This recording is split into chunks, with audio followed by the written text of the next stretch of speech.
plate of food is really going to work on you, along with the taste and the aroma and all that. And then sitting across the table from someone you really love and care about, there's nothing better than that.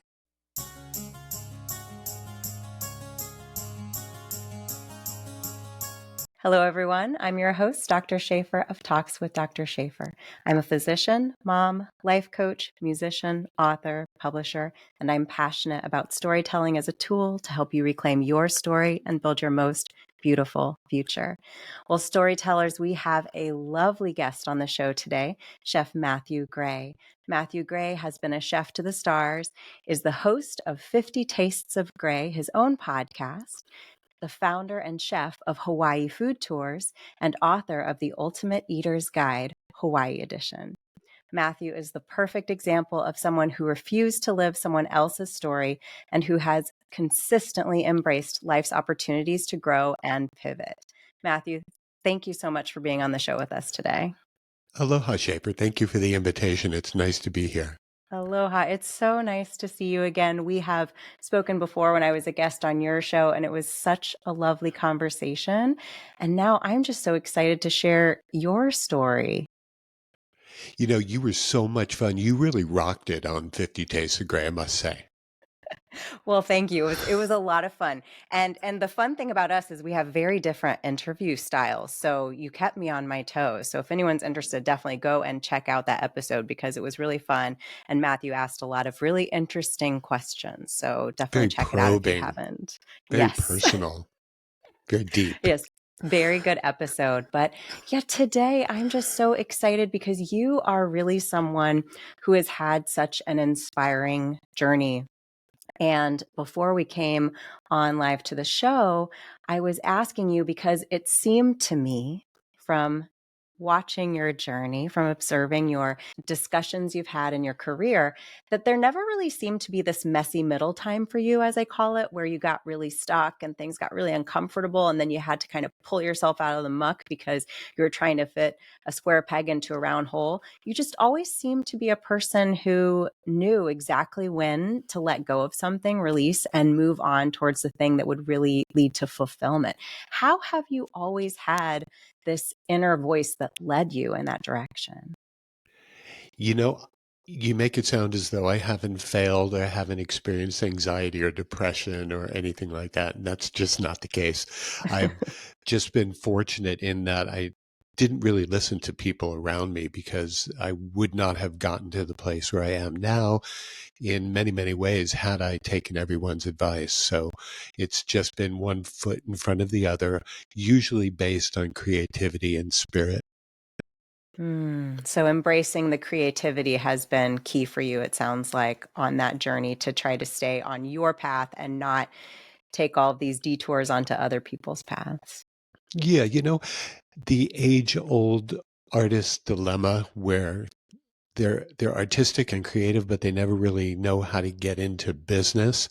I was kind of fortunate that I was able to fuse that two kind of divides of art and business. And so I guess in that sense, I was very fortunate because I was able to do things with the knowledge of how to work with people and speak to people, shake hands, make deals and all that, but always with the creative foot forward. I wonder if one of the early life experiences you had fresh out of high school was a crash course in being integrated into that business world while you were also surrounded by creatives when you were on tour with the Eagles. Can you tell us about that experience? I was a senior in high school at the time. I got the opportunity to travel with the Eagles in a merchandising capacity from my neighbors across the street, two older guys. We used to play baseball together. And they said, "Hey, Matt, you want to go on the road with the Eagles?" I said, "Yeah," but I had to get permission from my parents. And so then I asked my folks and they said, "Sure, go ahead, have fun, live your life." And so I left high school early and went out on the Hotel California tour in a merchandising capacity. And you bet it was a crash course in life and people and music and behind the scenes stuff. So that was pretty cool for a kid of 17 years old. Wow. Is that an experience with the life knowledge you have now, if there was a 17-year-old in your life that you really cared about, is that an experience you would want for them looking back? Oh, yeah. Yeah. Definitely. I was very fortunate because I took the chance. My parents allowed me to take the chance, and that's very important. Your primary caretaker, if they can give you that thumbs up and allow you to do those things. Now, with my sister, who's 4 years older than I, they would have never allowed her to do that. So that's the caveat, and that's like the double standard that exists in our society, where you let the Mm. boy do his thing and you protect your girls. And so if I had a kid who I was mentoring who had an opportunity like that, I would say go for it. You can always go back to school, but you can never repeat this process. That's wonderful advice. I appreciate that. My daughter is a young creative, and I'm experiencing this with her. So I was curious to see what you would say about your experience. And I was also a young person in the music industry, and she's an author, and she's getting more and more opportunities now, and they're very wholesome. It's in children's literature, so it's not quite the world that you and I were engrossed in as teenagers. But it is interesting as a parent because you want it to be healthy and a good opportunity. But so far, I just find we're in this flow of things that are really amazing opportunities for growth. Can you share any of the experiences, kind of getting down to some examples of that time in your life that you think really shaped you, moving on from that experience into young adulthood and led the way for what you would then accomplish? I was never really minded related to, academia. However, I went to school in London and I went to the Cordon Bleu and I became a chef and I always liked to cook for people and always been a people pleaser. And so, once again, getting back to that original thread where, people are saying, be a doctor, be an attorney or something. And I didn't want any of that. I just wanted to be the musical hippie that I was, who became a chef, and those were the things that I just kept going after. So I didn't follow any of the traditional advice, and I only had a few mentors that I looked up to and listened to. Other than that, it was really going by my gut a lot of the time. I like that play on words there, your gut. When did you know first that you wanted to explore the world of food in a professional sense and become a chef?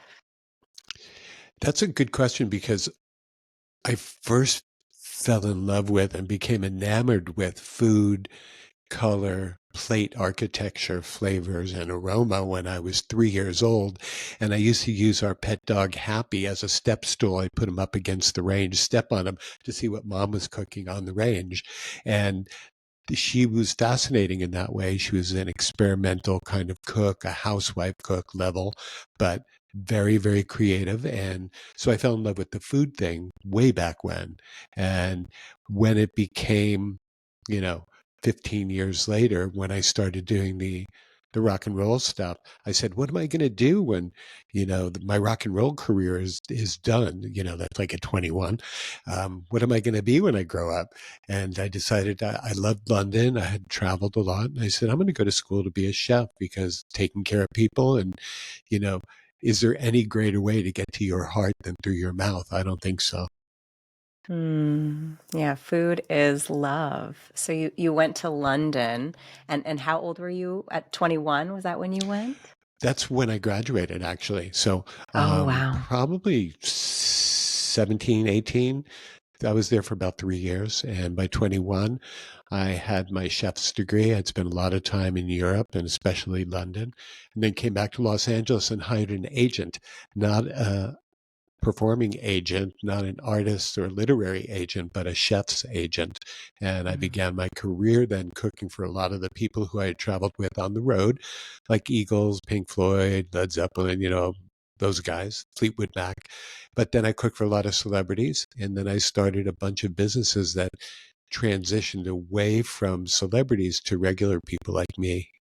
I really love that you shared that specific part of the journey about how you hired an agent, even at such a young stage in your career, because I think it's not unusual for people who are interested in kind of niche environments like literature, cooking, being in entertainment, they are fighting this fight by themselves and feeling like they're swimming upstream and that they're working really hard but not getting where they want to go. And it Hmm. might be because they just aren't using the tools, that they see all these people succeeding and they say, oh my goodness, why are they doing so well? And I'm working so hard every day and I'm not getting there. And a Yeah. lot of it is learning what resources we have, learning what tools we have. And so I really appreciate you bringing up that you had a chef's agent, because that might make clear to someone who wants to go on the same journey that that's a potential inroad for them to really kind of jumpstart their career in food. I was as surprised as anyone else that they even existed. But when I found out that they did, then I just jumped on it. I introduced and pressed the flesh and got down and spoke to as many people as I could and started cooking for a lot of interesting people while arranging different kinds of food related businesses during that time. So while I was cooking for Dan Aykroyd or the producer of Married with Children, I was starting up my own food company and creating foods for Trader Joe's and other gourmet markets around the Southern California area. So it was good. It was all kind of food related, but it was all a little bit of a different business environment. And so I was shaking it and having fun. I love how this is developing, because when we talk about things that have been tenets of how you have had the career that you've had and made the impact that you've had, the experiences you've had. So, first we started with being creative, leaning into who you are, which is a creative. And then we talked about using resources, something that you were very willing to do very early on. And something else that I've heard you speak on is that you've never been afraid to just walk up to someone and say, how can I help you? You never allowed feeling shy or nervous to get in the way of making that connection. I think that's another really important thing for people to consider when they're building their careers as well. Yeah, there are a lot of people out there who think that they're perfectionists. And I never even thought that because, first of all, I know that perfection doesn't exist. So I thought, okay, I'm going to go be normal, but I'm going to be friendly. I'm going to go out there. I'm going to meet as many people as I can. And I'm going to introduce them to what I think is my magic and my color. And if they come aboard, then great. And if not, I'll go to the next one. So there are a lot of doors to knock on when you're young and you're ambitious. I love that. And speaking of creativity and all of these food related businesses that you are starting, I'd love for you to share some of the particulars of some of these businesses, because it's really fascinating how you really dove into some really niche opportunities and offers. And that really helped you connect with the right people and have so many amazing experiences as a chef. Well, one that comes to mind while you're asking that question is I made a lot of very sexy stuffed finger foods and appetizers and things like that. And you know how a lot of people, because they can make a great chocolate chip cookie or they can make a great lasagna. People always tell them, oh, you should go into business. You should start a restaurant, that kind of thing. And everyone goes, yeah, I really should, but they never do. Well, I had a bunch of different items that I thought were really good. And Trader Joe's headquarters was, about 30 miles away. And I contacted them and said I thought I had some great items they'd be interested in seeing and tasting. And, let's make some time for an appointment. I'll come by and I'll feed you and get to meet and enjoy. And I went and did that. And the next thing I had four different products inside the Trader Joe's uh, stores around Southern California. So it's just taking advantage of the opportunities out there that you create. You creating opportunities, and then there's the follow through and just the relentless believing in yourself and what you have to offer and leaning into your creativity, and all of that will get you where you want to go, but it's not immediate, right? It takes a lot of dedication and a lot of hard work. Well, you don't think about that at the time, Schaefer. When I look back over my shoulder, I can see, wow, I was a persistent and determined dude. And you don't think about that while you're doing it. It's like, either you are or you aren't. And if you are, it just happens. And if you aren't, then you have to reach out to people who you view and see and respect, and maybe who can help mentor you during that phase or Mm. transition. So that's kind of what I've been doing ever since I was young, is helping others who are watching me do my thing and saying, how can I do that? Matt, how can I do that? So that's been part of my world as well. That's amazing. And I wanted to share with listeners, if you would indulge us, you had a really creative business plan with your partner who was a massage therapist or masseuse, and you brought cooking into that, and then you brought this experience into clients' homes. Tell us about that experience. Well, first of all, I'll lead off the answer to that question with I saw everyone in Hollywood half naked, if not more. So that'll get everyone's attention, right? The name of the business was called Pamper and Dine. Pamper was the massage part. The dine was the food part. My partner, Amy, was a masseuse. So we'd go into people's homes and we'd create a massage and fine dining right inside of our clients' homes. So she would massage you and your partner upstairs in the bedroom, wherever. And while I would be down in the kitchen preparing a pre-customized gourmet seduction meal. And so it was just like the most intimate, personal, delicious, wonderful, and relaxing experience people could have. And so that got us into National Enquirer and People magazine and things like that. It was kind of like an only in LA kind of idea that we did that for about 3 years also. And that was very successful. Well, it's really fascinating. And from a neurological standpoint, it kind of makes me think of that fad. And you would remember better than I when it was. Maybe it was the late 90s, early 2000s, when people would go into a restaurant and eat in the dark, right? So that they Right. would experience the flavor differently. And as interesting as that is, when you're doing that, you also are feeling fear. You're in a weird place. There are noises you can't anticipate. You're surrounded by strangers. Let's say you're in New York City and your wallet's next to you, right? So, it's an intriguing idea, but your nervous system's getting distracted by other things because it's really it's such a novel experience that might actually get you off the rails of what the chef's trying to accomplish. But what you did is really interesting, again, from your ability to experience really amazing, well made food and flavor palettes in a different way because someone is not only in their home environment, they aren't rushing to get to the restaurant, right? They're not, worried about the reservation and missing things and all these things. They're at home, they're getting a massage, so they are relaxed.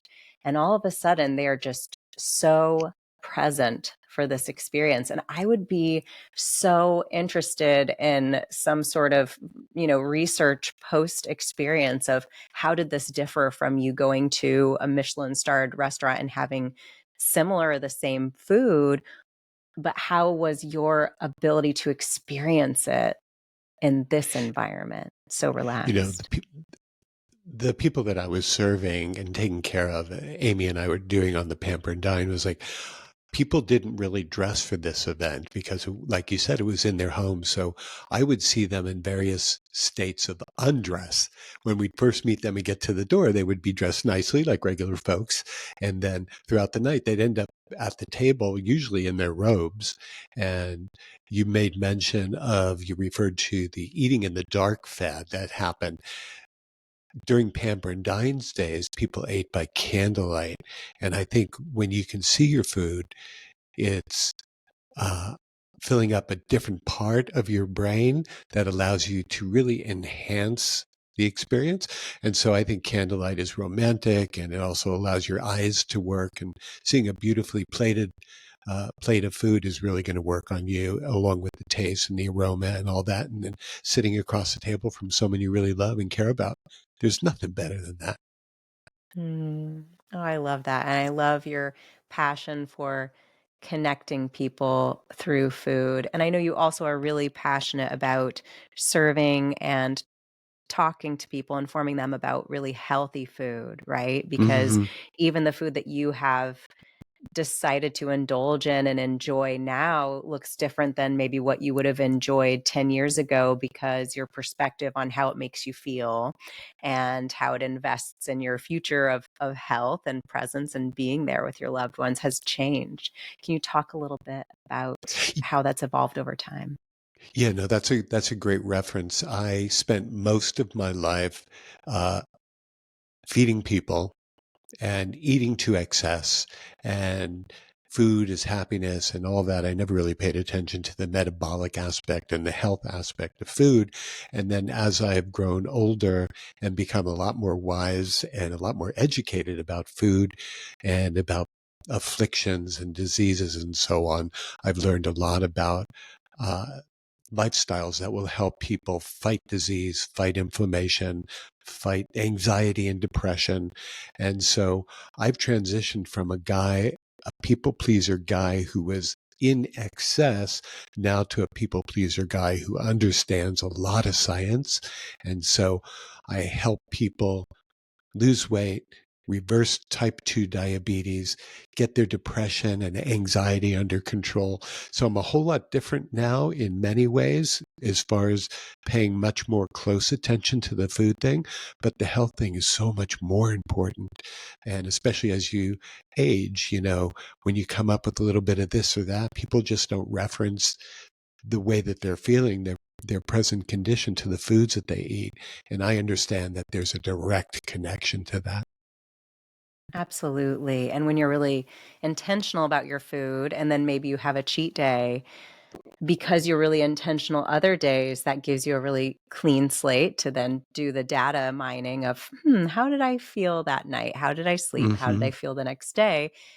Is that worth it? And for some people, yeah, it is worth it. I want to have my day and I have certain foods that I derive a certain pleasure from. And it's not saying anything against that experience. But when you are intentional and being mindful about it, you may find that the effects of what you are indulging in are having an effect on how you feel and how you're showing up a day, 2 days later. And it may not be a good trade off that you really want to do when you're intentional about seeing what's really happening with your Yeah, food and people your need to life. understand. That's so true. People need to understand that if they're not feeling good, it can almost be directly associated with the foods that they've consumed. When you're eating a good diet the right way, and we won't have to get into that, but you know how people will nod off in the middle of the day and they'll just they get all lazy in the afternoons and so on. That's a direct connection to the foods that you've consumed prior. And when you're eating right, you don't get that. You don't get those drop offs. You don't get the inflammation. You don't get the pain. And you definitely don't get the anxiety and depression that typical sad diet people eat. And SAD stands for Standard American Diet. And I'm an enemy of that. And that's why I try to help people, get healthy now. Yeah, absolutely. And also thinking, about something that many of us drink in one form or other, caffeine, and how that Hmm. also can negatively affect how we feel and how we're interacting with others. And it's such a big part of our culture. I enjoy having a cup or two of coffee in the morning. But there are days when I have less reserve because maybe I didn't sleep well, or maybe I even, Hmm. like, let's say I had a glass of wine the night before, as a rare thing, going out with my husband or something. And then my coffee the next morning feels different. It is more likely to make me feel a bit anxious, whereas on a regular morning, it just makes me feel awake. So I think being really mindful about how all of these choices are leading to these little changes. And then, okay, so I made this choice and now it's affecting this and this and this and this. Like, it's not just like one thing and, A equals B. It can have a greater effect on your experience. Yeah, people aren't really plugged in. You're very sensitive, so you understand this stuff. But most people, they don't associate any sort of an ailment or condition with the foods that they ate. And it's just they're addicted to what they're doing. And they always believe that, well, if something goes wrong, I can go to a doctor and he'll write me a prescription for a pill that will fix me. And that is not the case. Yeah, very often when we are looking at symptoms that we have, the most important thing we can do, especially in a world that is full of polypharmacy, especially as we age. I mean, the amount of medications the average person is going to be on later in their life is quite high. And what can happen, again, if you're not being intentional about things, is you're adding on new medications, supplements, et cetera, to treat symptoms. And again, it goes back to treating some of the other things that you are ingesting that are foods, almost treating them like medications in the sense that they can have side effects. So being really cognizant about how you feel when you enjoy or when you eat certain things, and deciding if that trade-off is worth it for you is important. And also for your health, if it's affecting your medications, right? Like we know even about, things like statins and grapefruit juice. There are some really commonly known issues with metabolism, but there are lesser known things that people aren't necessarily aware of. Or, when they drink alcohol, that affects how they're metabolizing medications in their liver, because it's kind of like a river. Only so much can be metabolized at one time. And if you're putting too much into the stream, it's going to get backed up. And what's going to happen with the excess? Yeah, I think people need to take a look at it and just think about the following. When was the last time you went to your doctor and he or she asked you what you eat? Probably never, right? And so they're always willing to give you a medication, a pill, but they're never interested in taking a look at what the true benefit of eating correctly is going to be. And so that's why I'm a little bit of a crusade against, big medicine, big pharma, and big food, because that's a triumvirate of a bad three combo. That's Mm. a bad juju right there. So we have to start to understand a little bit and take it upon ourselves to do some research to help. Yeah, and I think, as myself being a physician, I may have a different perspective on medicine in general, but I do think in a lot of ways the train has left the station. You know what I mean? When we are using medications to fix side effects of things that actually we should just clean the plate, so to speak, to go back Perfect. to Yeah. using that sort of metaphor, and start fresh and say, because I have definitely seen patients that were sent to me and they were anxious and really unwell neurologically. And the problem was they were drinking dozens and dozens of cups of coffee a day. And like you Mm-hmm. said, they weren't asked how much coffee a day they were having, and it was having a significant effect on their body. And my job as a neurologist wasn't to prescribe them a medicine, it was to try to help them cut back and get off of caffeine, and then see where we were. Because until we did that, I couldn't do a proper evaluation because their receptors were just flooded with caffeine. So I do think there's a place for modern medicine, and it has solved so many problems. But just like anything else in life, when used improperly, it can cause problems. And just like with food, food is our fuel. It's so important that we have enough food and the right food, but too much food or the wrong food can cause Mm-hmm. problems. Absolutely. Well, you're one of the very few uh, physicians, people in medicine who understand that, because for the most part, when you're going to get your MD degree, you're only given a couple of hours of nutritional education. That's just hardly not even close to enough. And there are a lot of us out there, we're not doctors, but we know a lot more than people who are going to school to become doctors. We know a lot more than dietitians or nutritionists, because they're just getting fed the standard BS that happens throughout the educational system. So it's time for people to kind of rise up and get the good information and from people who are actually making it happen. Well, it's so important. And this is something that I actually spoke with a wonderful dietitian about on the show, is that I think when we're talking about these problems like food in America, which you brought up earlier, which our American, not only our American audience, but also our European audience and our Australian audience, I think people around the world are educated on what the American diet looks like and some of the health concerns that have arisen because of it. And, there have been really interesting documentaries done where they Mm-hmm. will show what, in my mind, is one of the most important things we can do beyond having discussions like you and I are having now with people around our age group, or maybe a little younger, maybe a little older, and they're making changes to their lifestyle now. It's really to educate young people so that they know, one, what food is, they know what vegetables look like, what fruit looks like. They know how to properly cook them so that they get the most nutrition out of them. They know what a balanced diet really looks like. And that starts in schools. That starts making sure that young people, no matter where they live, have access to fruits and vegetables and things that Hmm. don't just live in dry boxes. And so I think it's so important. And I remember it was very impactful for me. It was probably 15 years ago. I saw a documentary where a chef, I want to say it was Jamie Oliver, a chef Hmm. went into a school and he brought in a basket of pretty common fruits. Nothing exotic, nothing from Hawaii, things that we grow here in the continental US. And he brought it, and the majority of children couldn't name those fruits and vegetables. Right. Right. Well, a majority of our children can't name the 50 states in the United States either. So, Mm, there's a lot to be desired when it comes to the educational system in so many different ways. yeah, yeah. But how we're fueling ourselves, I mean, it's such a fundamental need. And I think, Hmm. a fundamental right that especially a young child have access to healthy food.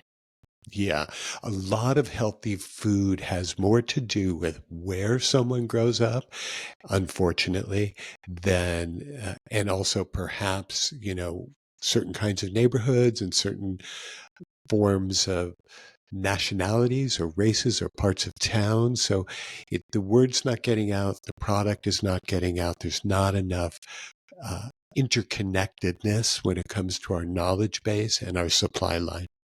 Yeah, our supply line, right? Because there's so much food in the world that goes wasted, which I think as a Hmm. chef, you were intimately aware of and experienced. What was your thinking on that as a chef? And I know a lot of the chef work you did was going into individuals' homes. So hopefully you could mitigate that loss better than in a large kitchen. But what has your experience been with the loss or misuse of our food resources? Well, inside of restaurants, it would be able to try to teach the staff, the crew, the chefs, the GMs, and people like that how to create a more net zero attitude or environment for their food. To cut down on waste would be to maybe design a new menu, would be to create menus or dishes with less ingredients in their recipes. So those are ways to cut down on waste. And then another thing, which some countries and maybe even some states here have adopted, is any excess foods can go to food banks or to needy children or folks who really need it, who are hungry. And it used to be back in my day, in the old days, where you had to throw that stuff away, which always burned me. It didn't make sense at all why you throw away perfectly good food because you didn't sell it in your restaurant. That would be so painful. You just give it to the people who need it. Why not? Everything can't be about money. It can't be about ego. It can't be about pushing forward and knocking folks down.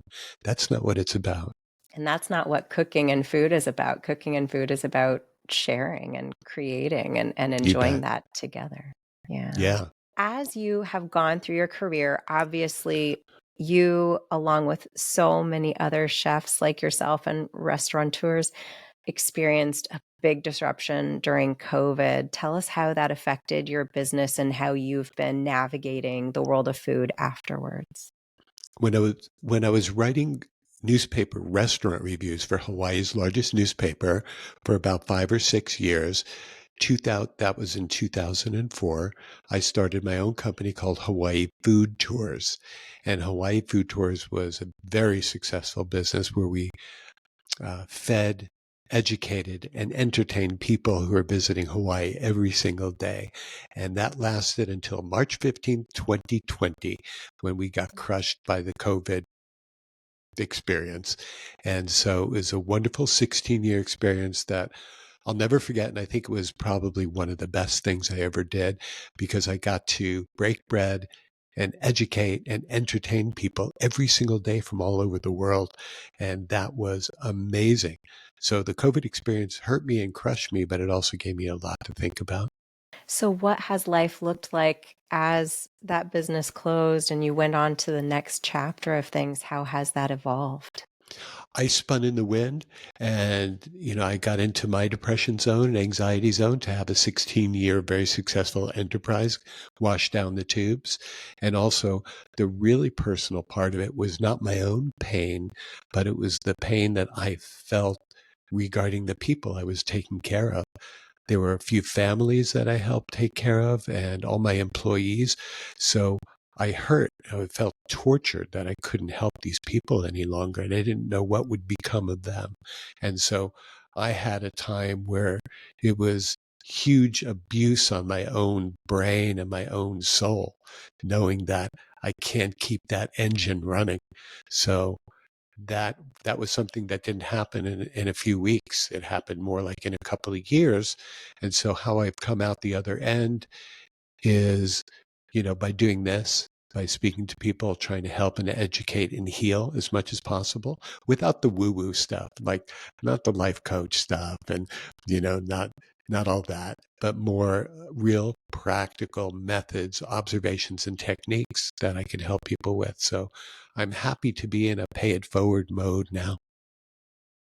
Your show is definitely a very interesting and engaging way to share your insights and bring your love of food and connection to people. So I absolutely appreciate that. Is there anything that now, so having started 50 Tastes of Gray and having all of these wonderful interactions with people from around the globe about food and their lives, what do you see as the next step for Matthew Gray?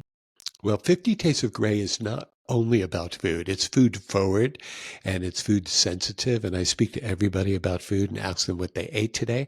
But we'll go off into every other possible arena during our conversations. As when people watch the show that you were on, you'll see we spend some time speaking about food, but we also spend some time having you analyze whether or not I was well adjusted and some other kooky things like that. And there were a couple of technical issues that we had where I got to play some of your music when I put it through editing. And so 50 Tastes of Grey is not only about food, so don't let that deter you from listening to it. Sometimes it's pretty edgy. I try to steer clear of politics and religion, but every now and again you have to dip into it because that's real life. And so what's next for me? I don't know really. I don't have any long range plans at this time. It's just to continue making a better product and being better at what I'm doing. So that's where I'm at right now. So I'm not looking way far down the line. I'm looking at the here and now. And I wonder, I want to know your experience over your life and the way you have navigated and responded to life. Have you ever been someone that had this, 5, 10, 15-year plan? Or where have you lived in that planning stage? Where's your comfort zone so that you continue to ride the waves and you're not trying to force something to happen that's not in your destiny? Hmm. Good question. I don't know if I really ever was anything more than just a good list maker and that kind of a person, more so than a planning thing. I didn't tell myself when I was 35 years old that I would be a millionaire by 55. Um, those things, if you just continue to put the effort out and you're good to people and you follow up, you're going to do fine. And I think that it does help to combine some business skills along with your creativity. And so, yeah, I can't say that I really had a long range plan except to enjoy. And now I'm into the enjoy, but without excess type of stage of my life. So I don't have that long range plan like, oh, what will I be or where will I be in 5 years? I'm not thinking that now. And you asked me a question along this vein. And I want to ask you actually a forward facing question rather than a what did you have for breakfast today? Um, Mhm. what do you plan to have for dinner today? Ah, great question. Tonight will be a cheat meal for me or for us, me and Lynn. Lynn's my wife. Well, she's not really my wife. She's my neighbor's wife, but she likes me. Um, just kidding. We're going to have bagels and lox and cream cheese and tomatoes and red onions and stuff like that. And the cheat part of that is the bread because typically I'm a low to no carb guy. And so tonight is my cheat meal. Oh, well, enjoy that. That sounds delicious. And do you have a place that you like to get your bagels from, or do you like to make them from scratch? Well, I don't make them. And Hawaii is not known for their bagels. And it's not exactly a hotbed of Judaism here, where normally you would find good bagels would be like in Jewish neighborhoods or places that have a large Jewish population. So Mm. I'll get a bagel from wherever it looks good, whether it be a bakery or Sam's Club or something like that. Sorry, no brand names allowed. Um, so, and for me, it's not really having the bagel. It's the bagel is the foundation that allows the cream Mm. cheese, the lox, the tomato, the capers, and the red onion to kind of sing. So you have to hold it up somehow. And that's something I wanted to just briefly touch on is I've heard you speak about the evolution of the flavors and the types of food that you enjoy over time. And I wonder if it's not even just a health issue, right? The heavy French cooking is maybe delicious, but also an experience issue because when you discuss that, cream cheese and onion and capers, I mean, I can just experience the crispness of the onion and that wonderful salty burst of flavor with the capers. And if the food is too complicated, it's almost like I would miss out on all of those delicious little bits that you added. Hmm. I think taste is very important, and it's very important if you can learn to taste. And I actually learned to taste from a chef from the Hotel Negresco in Nice, France. And it involves breathing and mindfulness and focus and things like that. It's not just like stuffing food down your face. I mean, I've known people who eat so fast they should probably have racing stripes painted on their sides. And that's just not my belief. I think you should appreciate and savor everything you put in your mouth. I think doctors and other professionals are quite guilty of this practice of eating really, really fast because they don't necessarily even have time to do otherwise. But I think there are workarounds. For me, when I was in clinic and seeing patients, the thing that was important to me was a certain percentage of the time, I really enjoyed my food to be warm. That felt like a luxury to me if it was something that I would take a minute to have to heat up because my experience of warm food for me is so different than cold food, which, you can think back to your time as a child and think, when was food prepared for you versus when did you just open a cold can of something and just eat it because that was the option. So I think that's probably the background for me. But I think being mindful of the things that do help you drive joy from your eating experience is really important so that even if you're eating lunch at your desk, that it's a mindful experience and you're enjoying it and you're deriving not just energy from it, but you're also deriving joy from the food that you're enjoying. So true. I can see why eating something warm for you was so comforting and because it brought you back. And as far as tasting, when you breathe, you can taste better. When you have a cold and you can't breathe and you're all stuffed up, you can taste flavor. So if people are fortunate enough to be able to breathe, they should take nice deep breaths, maybe through their nose to allow their olfactory senses to take place. And you'll enjoy that whatever cheese and bread that much more than if you didn't breathe. So no matter whether it's complex or simple, it's just breathing and savoring and thinking about it. So, while you have great conversation, just enjoy your food, enjoy the person around you. You'll appreciate the foods and the flavors that much more.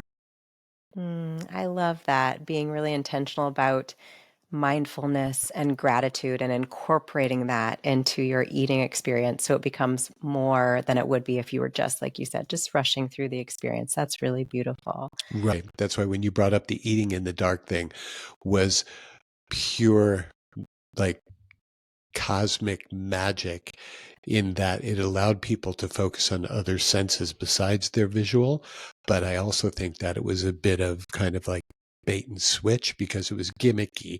And so I'm not into the gimmicky thing. I want people to see what it is that they're doing because you can be more mindful when you complete all your senses. When you could see, hear, taste, and touch everything that's going on, you'll experience it more in the whole. That's so interesting because I think sometimes we make life too complicated and we think we have to trick ourselves and avoid things, and then that can lead to some really destructive behaviors with food, with alcohol, et cetera, with Right. our habits, because we're trying to avoid things. And what you're saying with food, and I think with life in general, it's actually paying really close attention to things. That's where the magic happens, and you really start to be mindful and really aware of your experience. And then you can focus on, hey, so what do I want to eat next time? What did I draw from this? And how do I want to make my life better through the food I eat, through the experiences that I choose with my time, my most valuable resource. You're so right. It's about pulling the cloth away. It's like revealing yourself. And that's what you did when you were on my show. I got to reveal other sides of Shafer. And that was very cool to me. And I like to do that in conversation. So it's not an off the wall energy. It's something that allows the other person to reveal themselves. And if you can reveal the food, you can reveal the fun, you can reveal the personality, you're going to enjoy life a lot more. Well, Matthew Gray, thank you for revealing so much to us today on Talks with Dr. Shafer. This has been amazing to have this conversation with you, and I hope people learned so much and just simply had such a joyful experience with you, as I know that I did.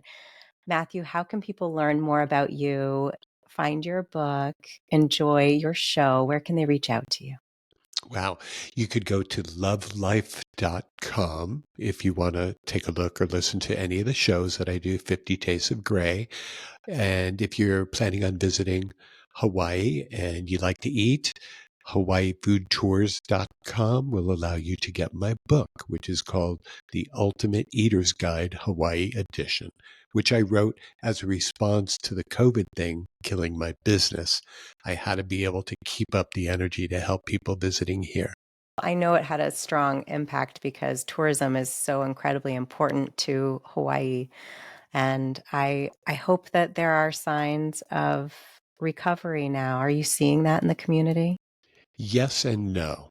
There's a lot of that ongoing trauma and hurt and recollection of what has happened. So COVID and the wildfires on Maui and things like that. So it's a tough environment here. Now, travel and tourism has picked up, but I don't know if that's such a benefit in some ways. Mm, Double-edged there are sword kind good. of thing. Yeah, exactly. I hope that everyone listens to your show, 50 Shades, excuse me, 50 Tastes of Ooh, Gray. I almost said don't the get other saucy on me brand. now. Oh, saucy. You and your puns, Matthew. I love See, it. you guys need to come see Shafer on 50 Tastes of Gray. There you go. Please check out the episode and many more, and go over to lovelife.com to learn more about Matthew. Matthew, thank you. This has been a wonderful experience to have you on the show. And thank you to our storytellers for being here. Please don't forget to subscribe to the show so you don't miss any of the fun, interesting, and educational conversations we have coming up with amazing guests. Thank you so much for being here. Take care. Stay safe. I'll talk to you soon. Aloha.